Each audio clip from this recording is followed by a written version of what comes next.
வணக்கம் ஃப்ரெண்ட்ஸ், நம்ம சேனலில் தினம் 5 கணக்குகள் அப்படின்ற ஒரு சீரியஸ் ஸ்டார்ட் பண்ணி அதில் தினமும் 5 மேக்ஸ் சம்ஸை ப்ரீவியஸாக டிஎன்பிசியில் கேட்கப்பட்ட மேக்ஸ் சம்ஸை பார்த்துட்டு வரோம். அதில் இன்றைக்கி 10வது நாள். ஓகேங்களா, 10வது நாளுக்கான 5 கேள்விகளை பார்க்கலாம். What is the time 100 hours after 7 AM? முற்பகல் 7 மணிக்கு 100 மணி நேரத்திற்கு பிறகு நேரம் என்ன? இப்போ இதை எப்படி புரிஞ்சுக்கணும்னா, இன்றைக்கி நைட்டு இப்போது டைம் வந்து 7 மணின்னு வச்சுக்கோங்க. காலையில் 7 மணி 7 AM. ஓகேங்களா, முற்பகல்னு கொடுத்துட்டாங்க, அதாவது ஏஎம்னு. ஓகே, இப்போ 7 மணி 100 மணி நேரம் கழித்து டைம் என்னவாக இருக்கும்? 100 மணி நேரம். இப்போ நம்ம என்ன பண்ண போகிறோம்னா, இந்த 100 மணி நேரத்தை நம்ம ஃபார்முலா அது இதெல்லாம் போக தேவையில்லை. சிம்பிளாக நான் ஒரு லாஜிக் சொல்கிறேன் பாருங்கள். 100 மணி நேரம் கழித்து என்னென்னு கேட்டிருக்காங்க. அப்போ 100 மணி நேரத்தில் எத்தனை நாட்கள் இருக்குதுன்னு பார்க்கலாம், இல்லை எத்தனை முழு நாள்கள் இருக்குதுன்னு பார்க்கலாம். அப்போ ஒரு நாளைக்கு 24 மணி நேரம்.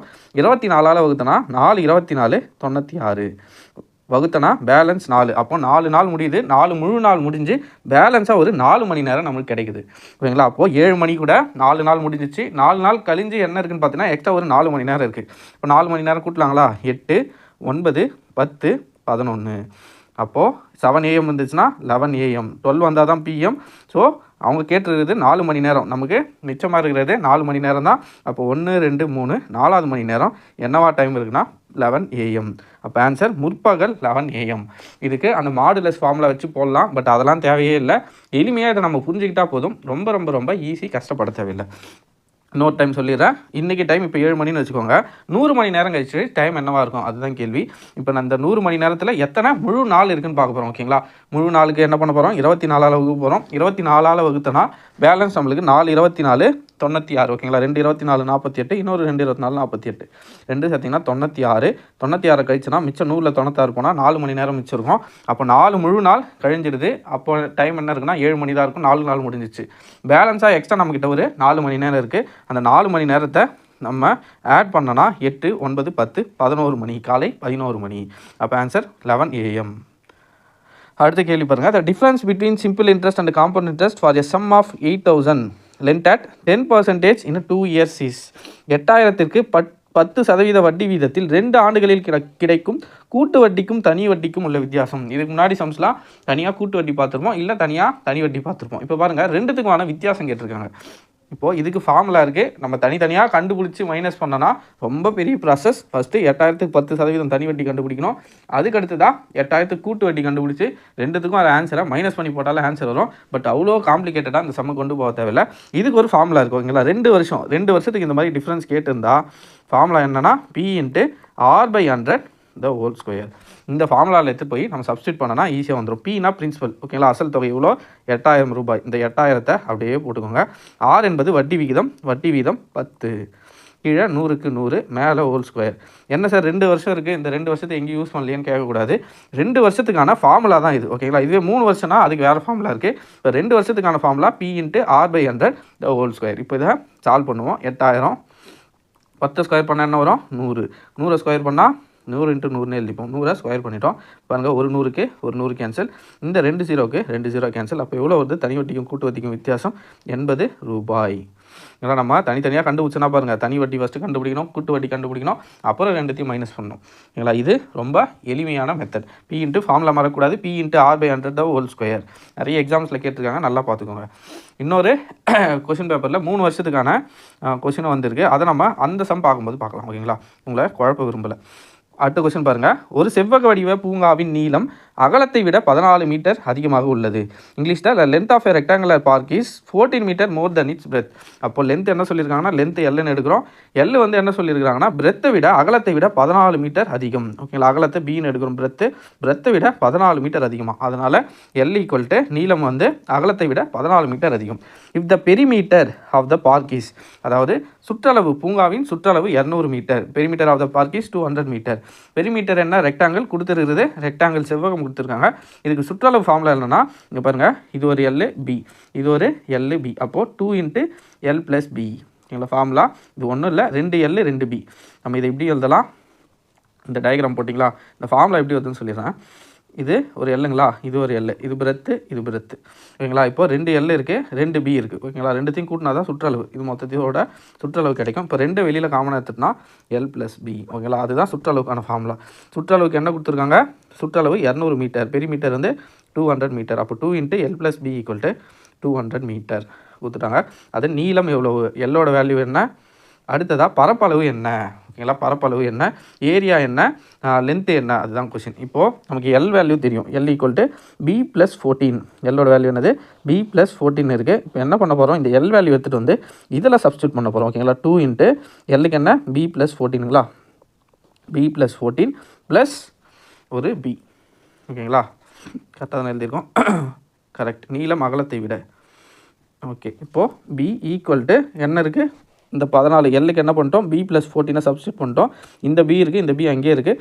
அடுத்ததாக ஈக்குவல் டு 200, சுற்றளவு எவ்வளோ 200ன்னு கொடுத்துருக்காங்க. இப்போ சால்வ் பண்ணலாங்களா, என்ன வரும் இது 2 இன்ட்டு ஒரு பி இங்கே ஒரு பி இங்கே ஒரு பி ரெண்டும் சேர்த்தா 2b ப்ளஸ் 14 ஈக்குவல் டு 200. இப்போ இதை இந்த ரெண்டு உள்ளே பெருக்கணும்னா 2 2 4, 4b ப்ளஸ் 4 2 14 28 ஈக்குவல் டு 200, ஓகேங்களா. இப்போது இந்த 28 இந்த பக்கம் எடுத்துகிட்டு போனால் மைனஸ் ஆகிடுங்களா. அப்போ 4b ஈக்குவல் டு 200 மைனஸ் 28, 228 போச்சுன்னா 1 9 10, 10ல் 8 போனால் 2, 9ல் 2 போனால் 7 1. அப்போது 4b ஈக்குவல் டு 172, ஓகேங்களா. அடுத்த ஸ்டெப்பில் என்ன பண்ண போகிறோம், பி மட்டும் கண்டுபிடிக்க போகிறோம். அப்போ 172/4, இதை அடிச்சனா 4 4 16, பேலன்ஸ் 1 3 4 12.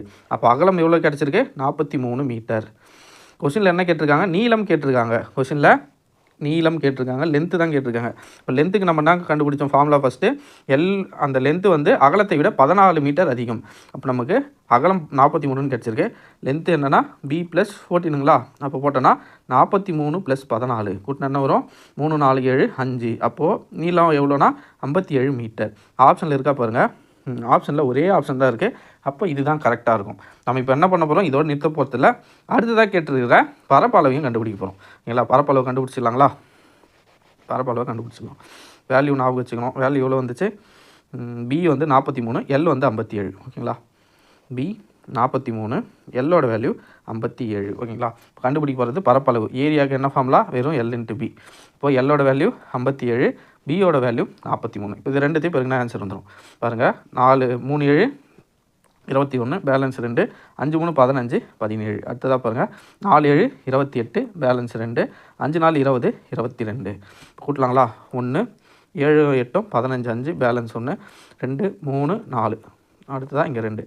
அப்போது என்ன வரும்னா 2451 மீட்டர். நம்ம ஆல்ரெடி கண்டுபிடிச்சது கரெக்டாக மேட்ச் ஆகுதுங்களா, 57 மீட்டர் 2451 மீட்டர் ஸ்கொயர், ஏன்னா ஏரியா. அப்போது சரியான ஆன்சர் தான் கண்டுபிடிச்சிருக்கிறோம், 57 மீட்டர் 2451 மீட்டர் ஸ்கொயர். அடுத்த கொஸ்டின் பாருங்கள், ஒரு ப்ராபபிலிட்டி சம், ஓகேங்களா. A fair die is rolled, find the probability of getting and even number or multiple of 3. ஒரு சீரான பகடை உருட்டும் போது ஒரு இரட்டை எண் அல்லது 3 மடங்கு பெறுவதற்கான நிகழ்தகவு. ஃபஸ்ட்டு ஒரு பகடையை உருட்ட போகிறோம். ஒரு பகடையை உருட்டினா என்ன வரும்னு பார்த்தோன்னா 6 விதமான ஆன்சர் வரலாம். அது நமக்கு ஃபஸ்ட்டு தெரியணும். ஒரு பகடையை உருட்டினா 6 விதமான ஆன்சர் வரும். அதுவே 2 பகடையை உருட்டினா 36 விதமான ஆன்சர் வரும். அதே 3 பகடையை உருட்டினோன்னா 216 விதமான ஆன்சர் நமக்கு கிடைக்கும். ப்ராபபிலிட்டி 216 விதமாக கிடைக்கலாம். இப்போ ஒரே பகடை தான் உருட்டுறாங்க, அதனால் 6. அடுத்ததாக பாருங்கள், ஒரு இரட்டை எண். இப்போ பகடையில் 1 2 3 4 5 6ன்னு இருக்கும் ஒரு சைடில். அவங்க என்ன கேட்டிருக்காங்க, இரட்டை எண் கேட்டிருக்காங்க. ஃபஸ்ட்டு இரட்டை எண் அல்லது 3 மடங்கு. ஃபஸ்ட்டு இரட்டை எண் கண்டுபிடிப்போம். இரட்டை எண்ணில் என்னென்ன வரும், 2 4 6. அப்போது 3 நம்பர் இருக்குது. அடுத்ததாக 2 4 6ங்களா. அடுத்ததுங்க பாருங்கள், அல்லது 3 மடங்கு. 3 மடங்கு என்ன வரும், 3 6 ஆல்ரெடி இருக்குது. அப்போது 2 3 4 6 ஆல்ரெடி 3 நம்பர் இருந்துச்சு. இப்போ ஒன்று சேர்த்தனா மொத்தம் 4 நம்பர் இருக்குது. ஒரு இரட்டை எண் அல்லது 3ஓட மடங்கில் 2 3 4 6. இந்த 2 4 6ம் ஒரு இரட்டை எண்ணில் வரும். 3 மடங்கு வந்து 3 6 6 ஆல்ரெடி இருக்குது, 3 மட்டும் ஆட் பண்ணிக்கணும். அப்போ மொத்தம் எத்தனை நம்பர் இருக்குது, 1 2 3 4 நம்பர். அப்போ மேலே 4 கீழே 6 அடிச்சனா 2 2 4 3 2 6. அப்போ ஆன்சர் 2/3. ஆப்ஷனில் இருக்கா பாருங்கள், ஆப்ஷனில் இருக்குது. ஆப்ஷன் என்ன அப்போ ஆன்சர் என்னென்னா ஆப்ஷன் சி 2/3. ஓகேங்களா, இதுதான் சரியான விடை. அடுத்து பாருங்கள், குறித்த விலை ரூபாய் 840. And item market ₹840 sold for 714. குறித்த விலை 840 உடைய ஒரு பொருள் 714க்கு விற்கப்படுகிறது எனில் அதன் தள்ளுபடி விகிதம் என்ன கண்டுபிடிக்கலாங்களா. ஃபஸ்ட்டு 840 ரூபாயில் 714 ரூபா கழிச்சனா எவ்வளோ காசு ஃபஸ்ட்டு நமக்கு தள்ளுபடி பண்ணியிருக்காங்கன்னு தெரியணும், ஓகேங்களா. அப்போது இங்கே 3 இங்கே 10 10ல் 4 போனால் 6 2 8ல் 1 போனால் 7ல் 1 போனால் 7 8ல் 7 போனால் 1, ஓகேங்களா. 126 ரூபா தள்ளுபடி பண்ணியிருக்காங்க. எவ்வளோ, 126 ரூபாய் தள்ளுபடி. நம்ம என்ன கண்டுபிடிக்க போகிறோம், எவ்வளோ சதவீதம் தள்ளுபடின்னு தான் கண்டுபிடிக்க போகிறோம். அப்போது மொத்த விலை, குறித்த விலை எதுவோ அதிலேருந்து தான் நம்ம தள்ளுபடி எவ்வளோன்ற சதவீதத்தை கண்டுபிடிக்கணும். அப்போ மேலே 126, கீழே 840. கீழே 840. நம்ம என்ன கண்டுபிடிக்க போகிறோம்? சதவீதம். அதனால் 100. அடிக்கலாங்களா? அடிச்சனா இதுக்கு ஆன்சர் வந்துடும். 1 0க்கு 1 0 சிம்பிளாக அடிச்சிட்டோம். அடுத்ததாக பாருங்கள், 4 ரெண்டாவது வாய்ப்பாட்டில் எடுங்க. 4 2 8, 2 2 4. இது அடிச்சனா 5 2 10. ஓகேங்களா? திரும்ப அடிக்கலாம். இதை எந்த டேபிள் அடிக்கலாம்? ரெண்டாவது டேபிள் அடிக்கலாம். 21 2 42. இது அடிச்சுன்னா 6 2 12, 3 2 6. இப்போ இதை மூணாவது வாய்ப்பாட்டில் அடிக்கலாம். ஓகேங்களா? 7 3 21, 21 3 21 3 63. ஓகேங்களா? திரும்ப இதை அடிச்சனா 1 7 7, 1 7 7, 3 7 21. அப்போது 3 இருக்குது, 5 இருக்குது. 3 × 5 எவ்வளோ? 15. அப்போ ஆன்சர் 15%. ஆப்ஷனில் இருக்கா பாருங்கள்? ஆப்ஷனில் இருக்குது. அப்போது 15% என்பது இந்த கேள்விக்கான சரியான விடை.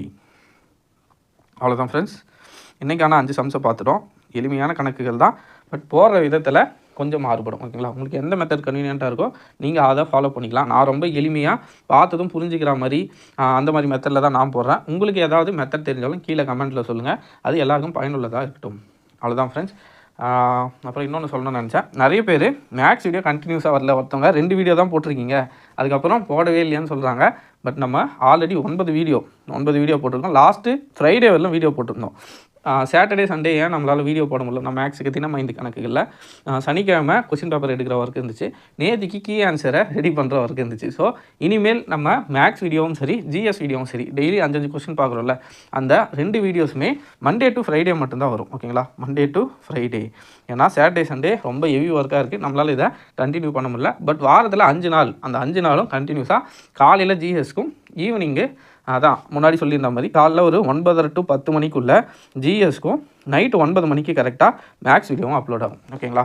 டெய்லி கண்டினியூ ஆகும். எக்ஸாம் முடிகிற வரைக்கும், குரூப் 4 எக்ஸாம் முடிகிற வரைக்கும் கண்டினியூ ஆகும். அவ்வளோதான் ஃப்ரெண்ட்ஸ். கருத்துக்கள் வேறு ஏதாவது இருந்தால் கீழே கமெண்ட்டில் சொல்லுங்கள். நன்றி.